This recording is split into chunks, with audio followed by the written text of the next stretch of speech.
The central suburbs crime stats, which cops woke up to only recently, have been on the rise since the early 80s, residents say, thanks to authorities turning a blind eye. Pics. Rajesh Gupta. Not very long ago, Bhandup was seen as just another nondescript neighborhood in the eastern suburbs of Mumbai, which was home to the burgeoning middle class.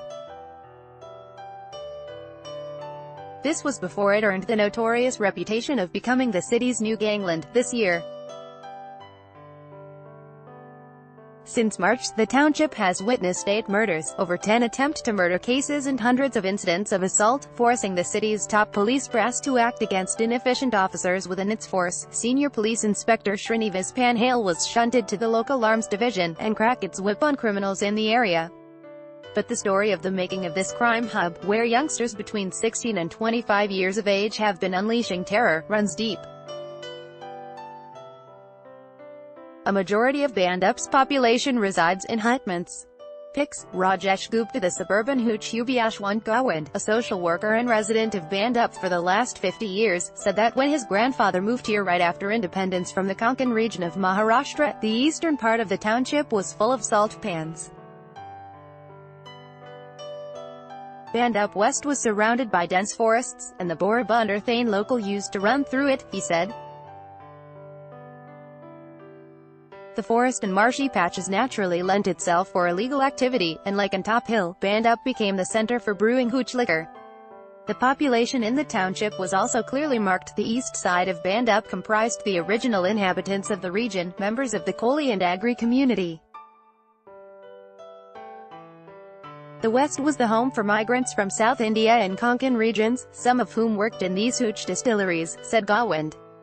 Post-1950, when the boundaries of the Municipal Corporation of Greater Bombay (MCGM) were extended, Bhandup, for the first time, was recognized as part of the city's eastern suburb. Soon after its inclusion in the MCGM, value of land in the belt escalated. We came here from Kerala in 1960. At the time, there were only hutments in Bhandup. We started a South Indian hotel, which immediately became a hit, as most of the residents hailed from that region, said Gangadhar TM, owner of Murugan stores. While Gangadhar remembers the area as being the hub for hooch, he says there were no gangsters or goons yet. It was a peaceful neighborhood, he said. Bhandup is a key supplier of ganja to the entire city, with peddlers operating near water pipelines. Rise of the Zopagpati data. In the early 80s, when mills in Lalbagh and Chinchpakli started shuttering, many mill workers, who couldn't afford to stay in the central suburbs, bought homes in Bhandup. Several new residential pockets, including Kokan Nagar, Tambipata, Hanuman Nagar, Hanumantekti, Ram Nagar, Rod Compound, Tanaji Wadi, Shivnari Nagar, were established by 1985, said Ramesh Kanvilkar, a prominent educationist from Bhandup, who runs a bed college in the region.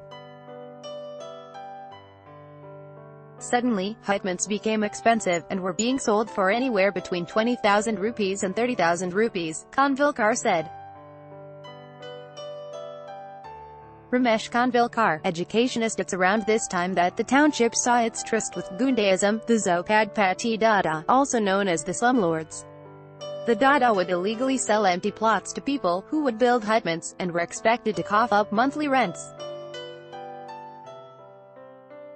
The slumlords were also responsible for other illegal activities like setting up of country liquor shops, gambling centers and prostitution rackets, Kanvilkar added. Sonitpur, a red light pocket, comprising 50-odd houses, came up during the same time. This is when the plot for the city's new gangland was actually set, Kanvilkar remarked. D gang makes inroads. According to a senior police official, Kim Bahadur Thapa, who was the D company's strong arm, moved to Bhandup in the late 80s. Immediately after shifting here, Thapa took the plunge into politics, contesting the municipal elections with a Shiv Sena ticket, and becoming the corporator of Bhandup. Thapa's arrival spawned more goons in the area. Ganja smoking was rampant among these thugs, said a senior police official. Criminal activity took a beating when Thapa was gunned down by members of Chota Rajan's gang in Bhandup. After Thapa's murder, there was peace in the area for almost 10 years. But new troubles started brewing. While gang activities reduced, illegal encroachments increased, said a resident. Meanwhile, gangsters Mayor Shind, Kanya Santia and Amit Bogle became a cause of worry. The trio was desperate to get hold of the area. All of them had strong political backing and wanted to start their own gang, said a police officer, who was previously posted in Bhandup. By early 2000, violence hit its peak as the three gangsters started overpowering each other. More money, drugs and liquor were being pumped in, added the officer.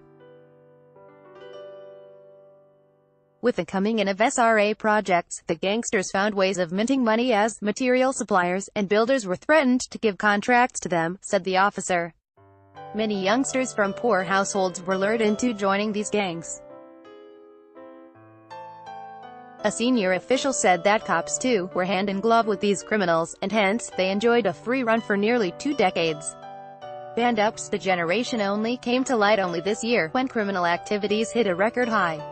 Bhandup is the main supplier of ganja to the entire city. The area near the water pipelines is, in fact, a hub for peddlers. This is well known, but one can't understand why cops ignored it, said another cop, who served in the area. The official said that unlike other areas in the city, rigorous patrolling and combing operations didn't take place here. Beat chowkis have also shut down here, the cop said. Even as the Mumbai police have formulated a 5-point plan to weed out crime from the zone, a senior officer cautioned that other areas in the city were also going the Bhandup way. The officer identified Wadala TT, in Top Hill and Malwani as sensitive pockets that need to be looked into at the earliest. In all these areas, cases of molestation and robberies are currently rampant. Hutments are also getting raised and making way for SRA projects, attracting local goons. If these areas are not kept under security and surveillance, we could see a repeat of Bhandup again. The distillery estate, earliest records of Bhandup date back to 1803. The Gazetteer of the Bombay Presidency shows that the erstwhile Bhandup estate comprised Bhandup, Nahor and Kanjurmarg and served as a distillery that supplied rum to the government. In 1803, on payment of a quit rent, the East India Company granted the major part of Bhandup and parts of 2 other villages to Luke Ashburner, alderman of Bombay and editor of the Bombay Courier.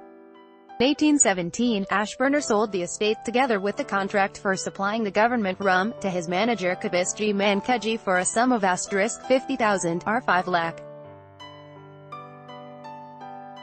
In 1832, machinery was brought from England to work the distillery, and in that year, about 100,000 gallons of rum are said to have been supplied to the government. An excerpt from the Gazetteer reads, "What was missing in Bhandup? Rigorous patrolling, beat chowkis, combing operations, no communication between residents and cops, lack of political will, rampant illegal encroachments." Also read, Mumbai, how Bhandup cops are beating crime with police.